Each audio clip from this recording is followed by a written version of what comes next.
सबसे पहले आप सभी को बता दूं कि पंचायत सचिव हो या फिर टीजीटी हो या फिर पीआरटी हो, यानी कि पेंडिंग वैकेंसी के रूप में जो भी है, तो उसके रिगार्डिंग कैबिनेट की मीटिंग से कुछ भी आउटपुट अब तक नहीं आई है और जैसे ही पता चलेगी आप सभी को अपडेट कर दिया जाएगा।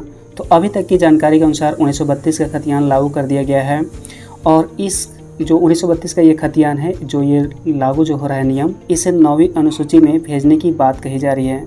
तो इसके रिगार्डिंग बात करने वाले हैं और जानेंगे कि जो 27% रिजर्वेशन दिया गया है ओबीसी कैटेगरी को, तो यहाँ पर ओबीसी को यहाँ पर रिजर्वेशन देने से या फिर जो रिजर्वेशन का लेवल है या फिर जो बाउंड्री लाइन है वो क्रॉस हो गई है 50% प्लस।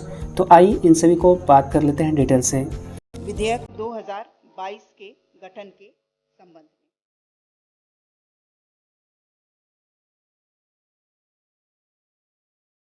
इसके तहत जो मुख्य प्रावधान है, वैसे व्यक्ति जिनके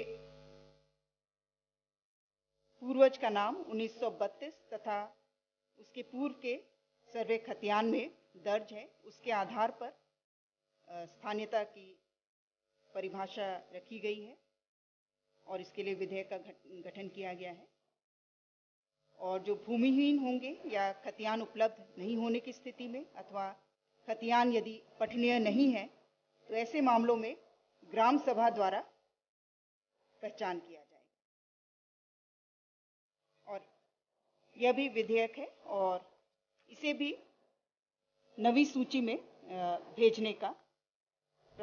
तो यहाँ पर देख सकते हैं कि कैबिनेट की बैठक में 43 प्रस्तावों पर मुहर लगी है और सरकार ने 1932 का खतियान लागू करने और 27% ओबीसी आरक्षण लागू करने के प्रस्ताव को मंजूरी दी है।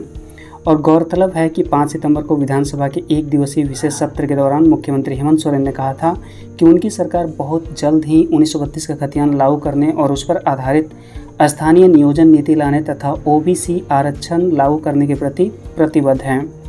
और बता दें कि जनवरी 2022 से ही झारखंड में 1932 के आधार पर स्थानीय नीति लागू करने की मांग को लेकर आंदोलन हो रहा है और कई संगठन सक्रिय हैं। इसमें जो मेन है जयराम महतो हैं, जो टाइगर जयराम महतो हैं, वे लगातार 1932 के खतियान की डिमांड किए हैं। और यहाँ पर देख सकते हैं कि कैसे होगी स्थानीयता की पहचान, यानी कि जिनके पास अगर 1932 का खतियान अवेलेबल नहीं हो या फिर पठनीय नहीं हो तो उन सभी का कैसे आखिर होगा। तो यहाँ पर देख सकते हैं कि उसका नाम खतियान में अगर दर्ज नहीं है तो उस व्यक्ति की पहचान ग्राम सभा के द्वारा की जाएगी। और ध्यान देने वाली बात यह है कि इस विधेयक को पारित होने के बाद केंद्र के पास 9वीं अनुसूची में शामिल करने हेतु भेजा जाएगा। तो 9वीं अनुसूची में होता क्या है यहाँ पर देख सकते हैं। तो संविधान की 9वीं अनुसूची के अंतर्गत 9वीं अनुसूची में केंद्र और राज्य जो है कानूनों की एक ऐसी सूची है जिन्हें न्यायालय के समक्ष चुनौती नहीं दी जा सकती है, यानी कि ये कंटिन्यू, यानी कि हमेशा के लिए ये कानून ही बन जाएगा कि 1932 का खतियान अनिवार्य रहेगा झारखंड के निवासी के लिए। तो वर्तमान में संविधान की 9वीं अनुसूची में कुल 284 कानून शामिल हैं जिन्हें न्यायिक समीक्षा संरक्षण प्राप्त है, अर्थात इन्हें अदालत में चुनौती नहीं दी जा सकती है। तो ये बात है 1932 की खतियान को लेकर। और यहाँ पर देख सकते हैं कि बीते कई माह से चल रहा था इसको लेकर आंदोलन।